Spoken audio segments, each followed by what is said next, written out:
අවස්ථාවන්. මොනවද මේ අවස්ථාවන් කියන්නේ? ඔබේ ජීවිතයට වාසනාවට හෝ ඔබේ ජීවිතයේ තියෙන මොකක් හරි කුසල බලවහිමයක් නිසා ඔබේ ජීවිතේට මේ අවස්ථාවන් ලැබෙන්න පුළුවන්.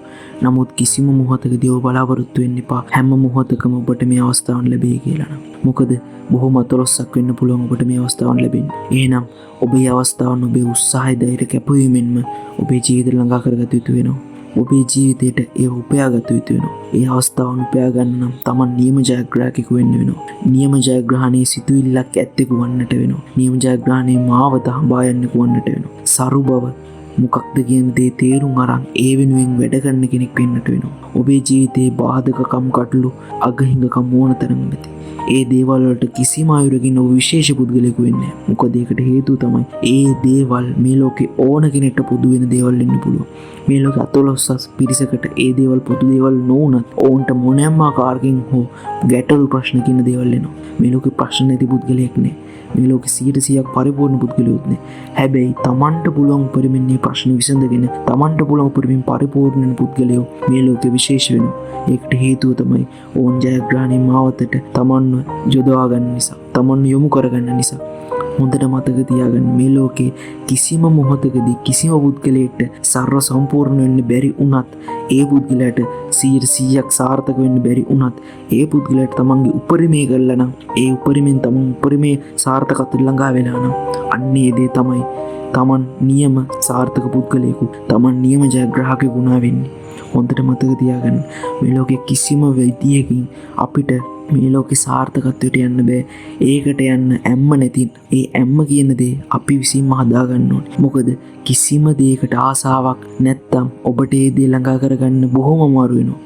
උදාහරණයක් විදිහට ගත්තොත් අපේ පාඩම් කටයුතු වලදී ඔබ යම්කිසි විෂයකට අසමර්ථයෙකු වන්නේ නම් අනිවාර්යයෙන් මේ මූල බීජය විදිහට තියෙන්නෙම ඔබ එම විෂයට ආසා නොවීමයි. හොඳට මතක තියාගන්න. විෂයක් වෙනුවෙන් දක්වන කැපවීමට අනුව තමයි Tamanට ආපිට ලැබෙන්නේ. Taman දෙයක් වෙනුවෙන් දක්වන කැපවීම උනන්දුවට අනුව තමයි Tamanට ලැබෙන සාර්ථකත්වය ලැබෙන්නේ. ඒ විදිහටම Tamanගේ වැඩේට යොදන වීර්ය, ධෛර්යය, ඒ වෙනුවෙන් ගත කරන කාලය, ඒ වෙනුවෙන් ගත කරන වෙලාව, ඒ දේ අනුව තමයි Tamanගේ සාර්ථකත්වය Tamanට නියම වෙන්නේ. මොකද මේ ලෝකේ හැම පුද්ගලයාට මේ වාසනාව කියන ෆැක්ට් එක නෑ. මොකද මේ වාසනාව කියන දේ තිබුණත් ඒ දේවල් වල වටිනාකමක් ඔබට ලැබෙන්නේ. මොකද ඔබ හිතන්න වාසනාවට මේ ලෝකේ කෝටිපතිය වෙච්ච පුද්ගලයාද නැත්නම් මේ ලෝකේ පුදුම විදියට කට්ටක් කාලා ඒ තැනට ගිය පුද්ගලයාද ඔබ පස්සන්නේ. ඔබ අනිවාර්යෙන්ම ගන්නේ කට්ටක් කාලා ගිය පුද්ගලයාගේ පැත්ත. මොකද ඔහුගෙනුයි ඔබට ආදර්ශ ගන්න තියෙන්නේ. නැතුව වාසනාවට ඒ තැනට ගිය පුද්ගලයාගෙන් නෙමෙයි.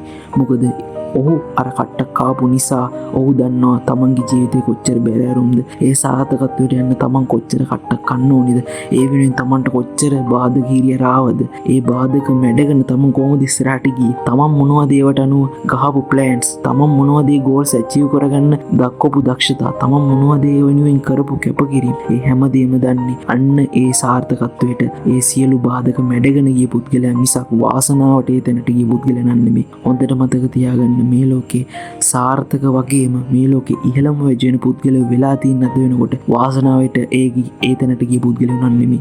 ඒකට හේතුව තමයි වාසනාව ඔබට යම් තාක් දුරකට තියෙයි.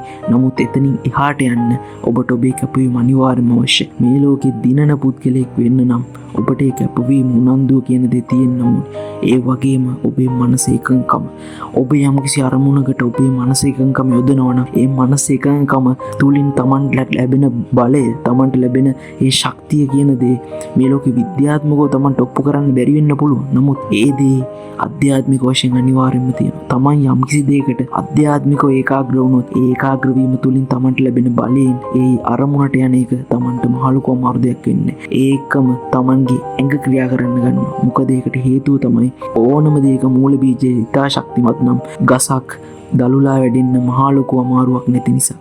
මොකද මේ ලෝකේ හැම පුද්ගලයාම පටන් අරන් තියෙන පොඩි තැන්වලින් මහා ලොකු තැන්වලින් පටන් අරන් මහා ලොකු තැන්වලට ගිය පුද්ගලයාට වඩා පොඩි තැනින් පටන් අරන් ඒ ලොකු තැන අචීව් කරපු පුද්ගලයා ගැන තමයි මේ ලෝකෙම කතා වෙන්නේ. ඒකට හේතුව තමයි ඔහු තමා නියම වැඩ, ඔහු තමා නියම පොර, ඔහු තමා නියම ඩයල් එක.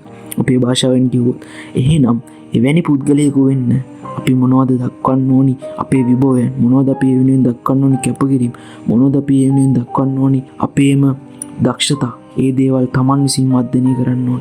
තමන් දැනගන්න මේ මොහොතක්වත් තමන් අපතේ නොයවා ඒ හැකියාවන් විබෙන් තමන් හඳුනා ගන්න ඕන. තමන් තුළ හැඟ වෙලා තියෙන්න පුළුවන් ඒ දේවල්. ඒ හැඟ වෙලා තිබ්බ දේ එළියට ගන්න තමන්ට පුළුවන්. ඒ දේ බැරි වෙන්නේ කිසිම කෙනෙක්. ඒ දේවල් එළියට අරන් විතරක් මදි. ඒ දේවල් තව තව ප්‍රැක්ටිස් කරන්න. ඒ දේවල් වලින් තව තව ප්‍රයෝජන ගන්න. ඒ දේවල් වල යොදවන්න. යොදවීම් හදාගන්න. තමන් මේ දේවල් වලින් නියම පරිපූර්ණයි කියලා මේ ලෝකෙටම පෙන්න. මොකද තමන්ගේ දක්ෂතා එක්ක තමන් මියදුනා නම් ඒ දක්ෂතා කොමට ඒ දක්ෂතා වලින් ප්‍රයෝජනයක් තමන් ගන්න. හැමතිස්සෙම තමන්ගේ උපරිමය කරනවා කියලා හිතාගන්න. ඒ වගේම කාලෙන් උපරිම ප්‍රයෝජන ගන්න හැම මොහොතකම දක්ෂතාවය කියන දේ අපතේ වන්න නම් එපා. තමන්ට තියෙන පොඩි දක්ෂතාවයක් වෙන්න පුළුවන්. නමුත් ඒ පොඩි දක්ෂතාවය මේ ලෝකේ බ්‍රෑන්ඩ් එකක් වෙන විශේෂ දක්ෂතාවයක් වෙන්න පුළුවන් කියන එක හොඳට හිතේ මත තියාගන්න. ඒ දක්ෂතාවය තමන්ට පුළුවන් උපරිමයෙන් පර්පස් එකක් වෙනුවෙන් යොදවන්න. ඒ දේ වෙනුවෙන් යොදවන ඔබේ මනසත් එක්ක ඒකාග්‍ර වන ඒ පර්පස් එක ඔබට ඇචීව් කරගන්න එක මහ ලොකු අමාරු දෙයක් වෙන්නේ. ඔබේ ජීවිතයේ සාර්ථකත්වය කියන මාවත පිහිටලා ඔබ මතමයි. ඔබට සාර්ථකත්වය කියන දේවල් වලට බලපෑම් කරන්න වෙන පුද්ගලයන්ට කරන්න පුළුවන් ඉතාම සුළු වශයෙන් තමන්ගේ සාර්ථකත්වය කියන දේ කොටින්ම කිව්වොත් තමන්ගේ මුළු සාර්ථකත්වයම අඳා පවතින තමන් මතම විනා වෙන පුද්ගලයෙකු මත නම් නෙවෙයි. ඒ සාර්ථකත්වයේ සැබෑ රහස ඔබ හොයාගන්න ඕනේ. ඒ දේ කරන්න පුළුවන් ඔබටමයි. ඒ දේ වෙන කිසිවෙකුට කරන්න අමාරුයි. ඒ දේ කරන්න ශක්තිය ධෛර්යය ඔබලට තියෙනවා. එහෙනම් ඒ දේ වෙනුවෙන් කැප වෙන ඔයාලට ජයෙන් ජයම වෙන්න ඕනි. ඔයාලා අපිත් එක්ක ඉන්න. මේ ජීවිතේ ජය ගන්න තුරු මේ ජීවිතේ හොඳ තැනකට යන තුරු Tamanගේ අරමුණ නම් අතාරින්න එපා. හොඳින් වැඩ කළා Tamanගේ අරමුණට යන ඔයාලට ජයෙන් ජයම වෙන්න ඕනි.